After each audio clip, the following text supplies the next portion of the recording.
Bung, ngono kuwi. Bapak dadi pamomong, kowe karo aku ya kudu dadi neruske dadi pamomong. Bapak dadi guru, kowe karo aku ya kudu neruske dadi guru. Bapak ki dadi seniman, kowe karo aku ya kudu neruske dadi seniman. Aja nganti pedhot amale bapak. Ngono ora kok ditangisi. Bapak ki nek saya tuwa saya ngrekoso. Sesuk kowe dadak nukoke kursi roda. Ayo. Modar saiki mongko larang. Didol ndasmu iki, Pak. Nek tak tendang piye? Hah? Karo kakane kok ndas-ndas ki. Kowe kandhani ngayal senengane ora. Mboyo santai. Nek pancen dipestheke saiki matur Ndara Puntadewa, nek Ndara Puntadewa kersa rawuh, dinteni nang Karang Kadempel sinambi nunggu bapak. Ngono. Lese jam pira? Mula nek kok bapak ki isih iso nganu, apa isih iso bergerak, kowe golek mangsi, jempole bapak dikai mangsi terus engko awak dhewe sing nulis surat dhewe, petruk bagiane semene, garing bagiane semene, bagome, terus dicap nggo jempole Semar. Duh, wis sah milik kita. Kita foya-foya. Anak apa ya? Anake Semar. Masamu anake sapa? Ha iya ning ya kowe iki bangeten ora. Rasa ditangisi, wis men ra apa-apa. Ora mung Semar kok. Kowe iso ya ngono to. Kowe iso nek tuwa saya ya lara. Anakmu ya do nangisi kowe. Aku ya ngono. Aku iso saya tuwa ya lara. Lho, dalane wong dipundhut karo sing gawe urip ki dhewe-dhewe. Lho, Semar diparingi lara, terus engko malaikat tekan jabut Semar. Wis awak dhewe ora iso nggodheli, bakar ngulyak malaikat. Heeh. Mbok nganggo pikiran terus nek omong. Sik gong aku tak matur sinuwun Puntadewa iki kersane piye? Kersa rawuh ning Karang Kadempel apa ora? Petro dalem upama Pandhawa sowan ning Karang Kadempel, Pandhawa ora ganep. Kok iso? Iya Petro, krana Sedewa dina iki murca. Lho. Ndara Sedewa murca? Iya Petro. Murcane sebab apa? Mergi menapa? Murcane Sedewa merga nggondheli pustaka Jamus Kelima Sada nggone bakal ndak caosake marang Koko Prabu Ndarawati. Lho, mangriyen Sinum Prabu Ndarawati mboten lenggah teng mriki kok.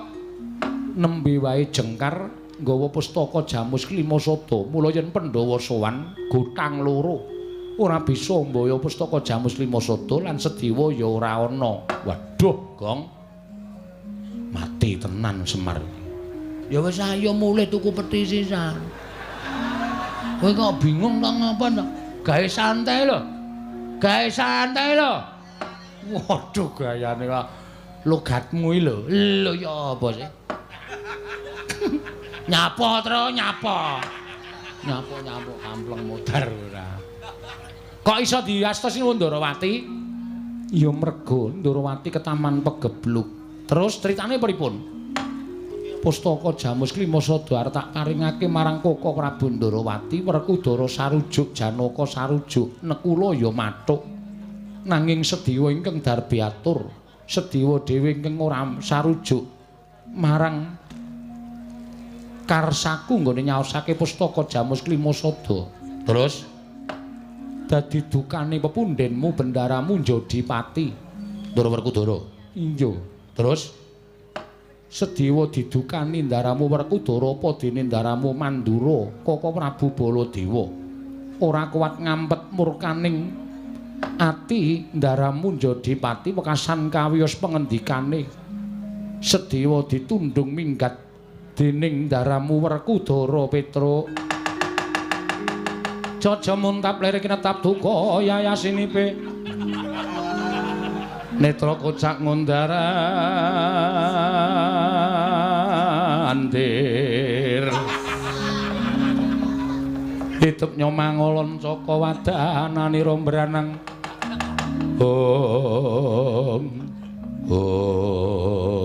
ngapa Truk menengo saling perkara iki lha kok dadi kaya ngono kelakuane ngendelke le gagah ngendelke le rasa ngendelke sentosa.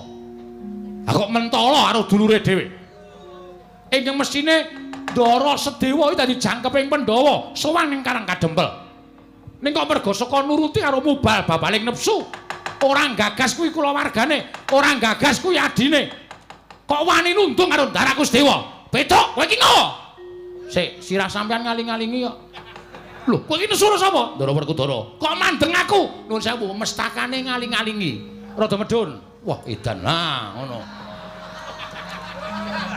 Oh, keduwuren. Sok dikepras gundulmu atos. Petruk ngopo? Sampeyan ora rumangsa salah. Sampeyan ora rumangsa keliru, ya. Aku klerune nggo napa? Luputku nggo nendi? Sampeyan nundung Ndara Sedewa. Dasarmu apa sampeyan nundung Ndara Sedewa? Mergo Sedewa ora manut karo aku. Apa kabeh kulawarga kudu manut karo sampeyan? Apa sampeyan ki rumangsa bener dhewe, ya? Eling, Mas. Bener menika werna telu. Benere dhewe, bener bebrayan, benere sing gawe jagat. Benere dhewe niku tumrap sampeyan bener, tumrap wong liya ora bener. Benere bebrayan niku saiki iya, sesuk ora. Saiki ora, sesuk iya. Niku owah gingsir. Bener sejati niku bener sing gawe urip. Mula aja sok benerke awake dhewe. Ning ngetungen bener ora tumraping wong liya.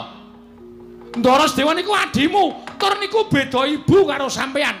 Wajibe nek beda ibu karo sampeyan, sampeyan niku ngayomi karo adimu ku alon. Tresnanara ngungkuli adimu dhewe.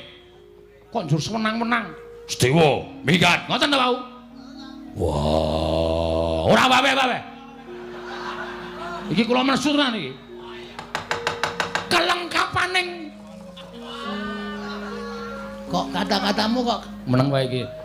Kompliting Pandhawa niku dumunung tanggung jawabe ana Petruk, ana Bagong, ana Gareng, ana Semar. Nek Pandhawa gotang niku sing diseneni karo dewa niku Semar, Gareng, Petruk, Bagong. Mergo ora iso ngreksa marang para Pandhawa. Monggo niki dibutuhke karo bapak. Pandhawa niku dibutuhke karo bapak supaya rawuh teng Karang Kadempel. Sampeyan undung Ndara Sedewa, mula nganti Pandhawa ming jangkep papat. Nek Pandhawa ora komplit, ora kelakon sowan teng Karang Kadempel. Bapak sedo. Tegese sing dadi jalaran sedane bapak sampeyan. Wah, kurang ngerti apa-apa. Lho, mbok dipersake mripate. Rek. Ora ngerti apa-apa piye? Nuwun sewu lho, sing dadi jalaran sampeyan. Ah, ora ngerti kenthang iki puling lelakone bapakmu. Bapakku lara. Isane mari Pandhawa rawuh teng Karang Kadempel 5 cacahe sinambi mundi pustaka Jamus Lima Sada.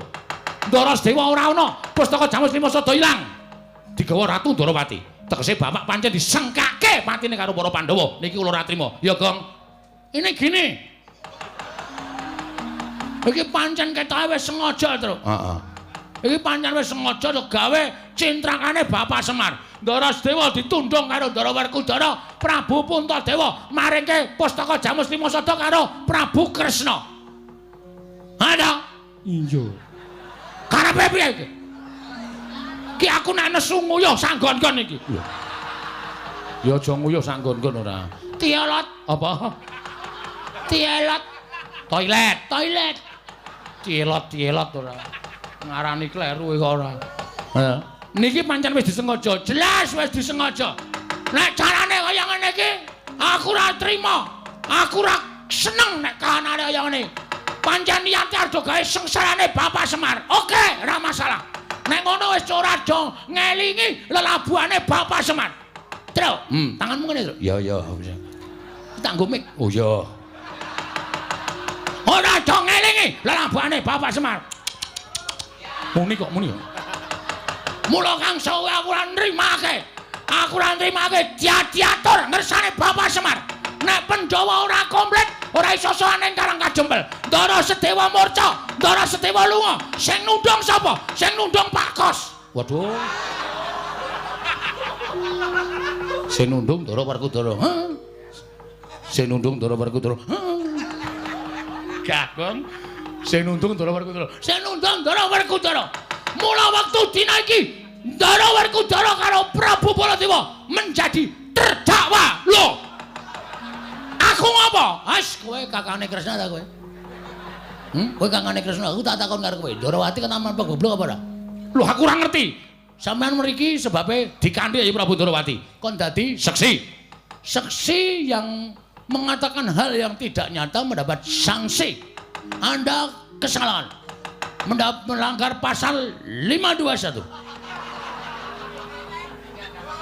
Pasal pira, Gong? 521.